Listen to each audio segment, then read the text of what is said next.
All right, there's a lot going on. I'll try to be loud enough. This little crawl space in here above the walk-ins. The owner says he's got a leak in his freezer. He knows that because he has to put gas in it every month. He's got a set of gauges up here. He's got a bottle of 404 up here. So he just comes up every month and gasses it up. This is the freezer, and that's the cooler. Funny part is, it's the cooler right now that sight glass is flashing.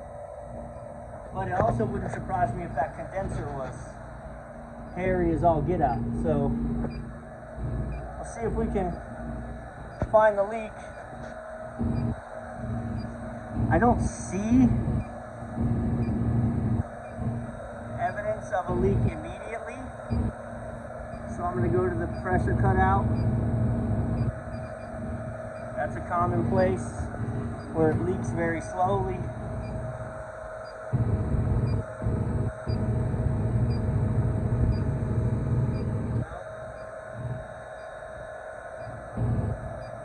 This looks sketchy.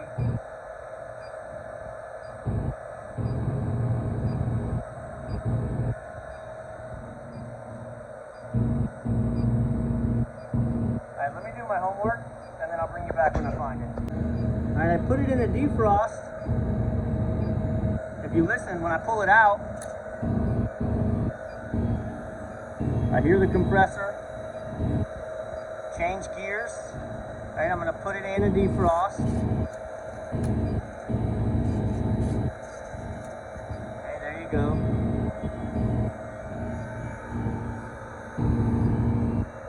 Definitely the sound of the compressor changes. Like it's choked off downstairs,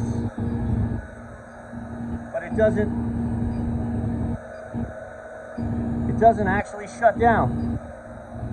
I'm just trying to put it in a defrost to stop the condenser because I'm getting hits.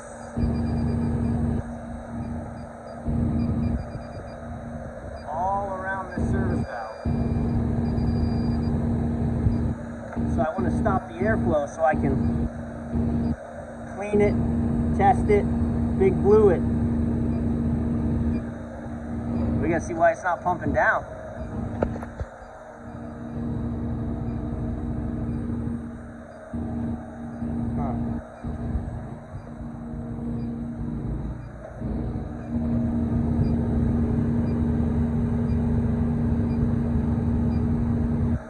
Yeah, with all the air, I can't get a good test on it because it's blowing it around.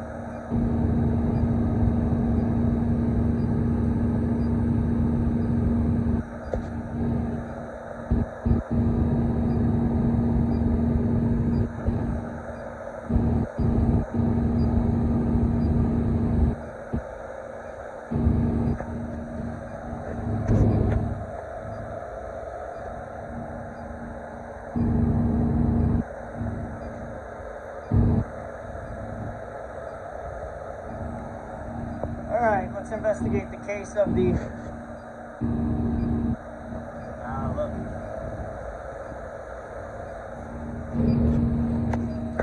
Look.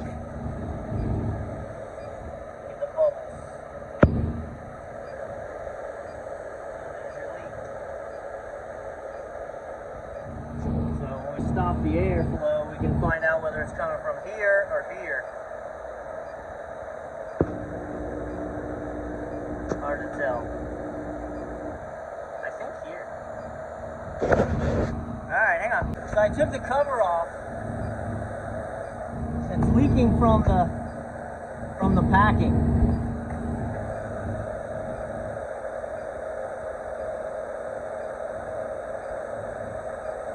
So I may be able to tighten up the packing nut and then seat the valve proper. I hope.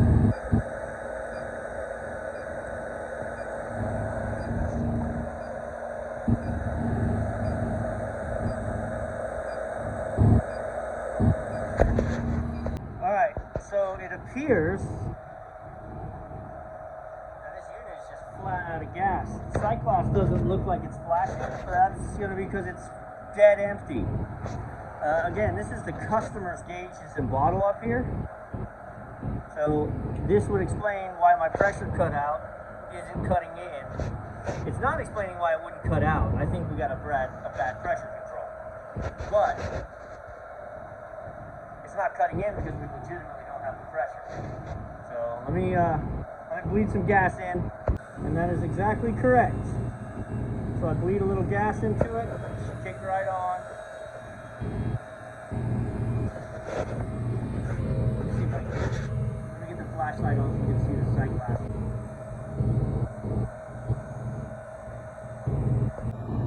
So sure enough, put some gas in it. Now she runs.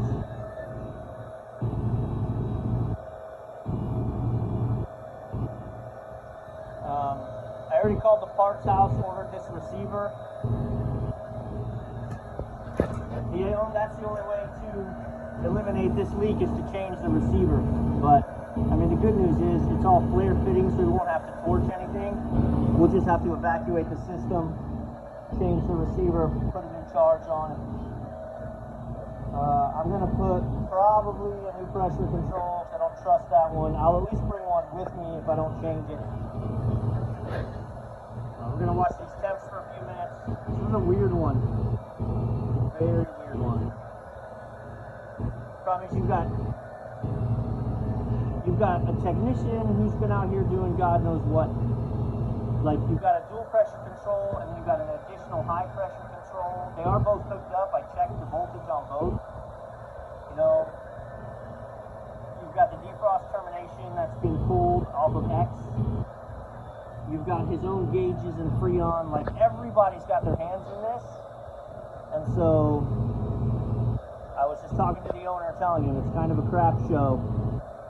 If I'm taking over this problem for him, and we're going to have to change all the things that need to be changed to make it right. This compressor has obviously been changed not too terribly long ago. Look at the sticker on it. And you got that one over there.